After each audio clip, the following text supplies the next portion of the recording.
আসসালামু আলাইকুম ভিউয়ার্স, আপনাদের ঈদ কেমন কাটলো? আলহামদুলিল্লাহ, আমার ঈদ ভালো কেটেছে।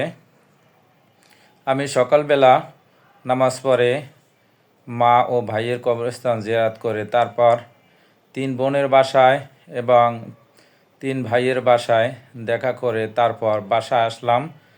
বাসায় এসে তারপরে কিছুটা সময় ঘুমিয়েছি। কিন্তু ঈদের দিন আমার অতিরিক্ত খাওয়ার জন্য আমার পেটের সমস্যা হয়। আসলে 1 মাস রোজা রেখে বিরতির পরে উড়াদুরা খাইলে যা হয় ওইটা খাইছি, সামলাইতে পারি না। আত্মীয়স্বজনের বাসায় গেছি। আসলে 1 মাস না খাইয়া থাকার পরে, রোজা রাখার পরে হঠাৎ করে কোনো কিছু খাইলে পেটে সমস্যা হয়। আমার পেটে অনেক সমস্যা, ব্যথা হইতেছে। যাই হোক, আল্লাহ তাআলা সব কিছুর মালিক। ইনশাল্লাহ অতি দ্রুত আমার পেটের সমস্যা সমাধান হয়ে যাবে।